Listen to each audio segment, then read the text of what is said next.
Alors, on a décidé d'évoquer un petit peu aujourd'hui le rôle du FSE du lycée Victor Duruy. Donc, j'ai convié le président à venir nous parler un petit peu des différentes missions, des différents projets qui ont été réalisés cette année. Est-ce que vous pouvez d'abord vous présenter pour qu'on sache un petit peu qui vous êtes et puis quelle est votre fonction dans cette organisation? Donc, bonjour, Daniel Sieur, surveillant au lycée Victor Duruy et président du foyer socio-éducatif du lycée.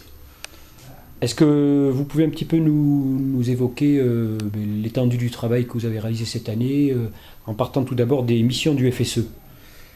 Donc pour les missions du FSE, en gros on organise la vie culturelle au sein de l'établissement. Nous nous occupons de la salle de musique, du foyer en lui-même, de l'informatique.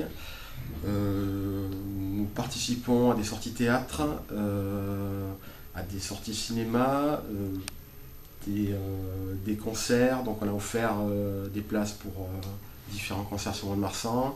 Et on organise aussi des concerts au lycée avec des groupes de lycéens. Au niveau des voyages scolaires, quelle est la mission du FSE? Et puis concrètement, comment vous avez aidé ces différents projets cette année? Donc pour les voyages, on offre une participation de 10 € pour tout membre élève du foyer. Et donc en gros, on essaie d'aider la plupart des voyages d'une durée supérieure à 3-4 jours. Donc ça permet de financer ou des sorties musée ou théâtre. Voilà. Quel voyage en particulier vous avez aidé cette année? Un petit listing de ce qui s'est fait au lycée. Donc cette année, au niveau des voyages, nous avons aidé un voyage à Barcelone, un voyage en Angleterre, un voyage à Paris, un voyage en Normandie, il me semble. Alors, combien d'élèves sont adhérents au foyer? Et puis, est-ce que cette adhésion est obligatoire à l'inscription? Donc cette année, nous avons 490 élèves inscrits au foyer sur 810 dans l'établissement, ce qui fait à peu près 60%. Donc l'adhésion n'est pas obligatoire, mais c'est toujours un petit plus, voilà, quand on part en voyage ou des choses comme ça. Donc l'adhésion au foyer socio-éducatif est de 10 €. Bien sûr, elle n'est pas obligatoire, comme j'ai dit juste avant, mais c'est un petit plus.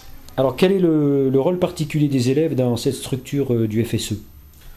Donc les élèves, nous avons 2 élèves qui sont membres du bureau. Donc Cédric Robel cette année qui est vice-président, président élève, et Mélanie Rodriguez qui est secrétaire adjointe.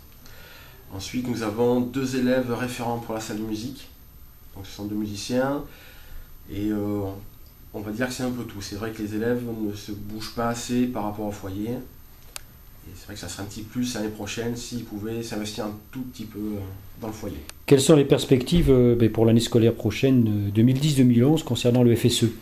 Donc par rapport au FSE, nous allons améliorer la salle informatique qui est au foyer. On va, comme cette année encore, organiser des petits concerts de lycéens au sein de l'établissement le jeudi midi ou le vendredi midi. Et on va essayer aussi de faire un mini-festival lycéen en musique, lycéen montois en musique. Toujours la participation pour les voyages?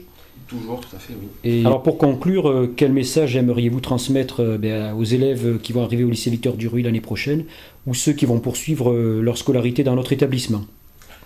Donc pour conclure, on va dire que ça serait bien qu'ils s'investissent un petit peu plus. Donc là, comme j'ai dit tout à l'heure, nous avons 100% d'inscrits en nombre d'élèves, ce qui est très bien, donc un bon moyen financier, mais l'investissement personnel serait vraiment un plus pour le foyer, pour les activités du foyer. Merci beaucoup, bonne journée et puis surtout bon courage pour continuer à animer ce club pour l'année prochaine. Merci.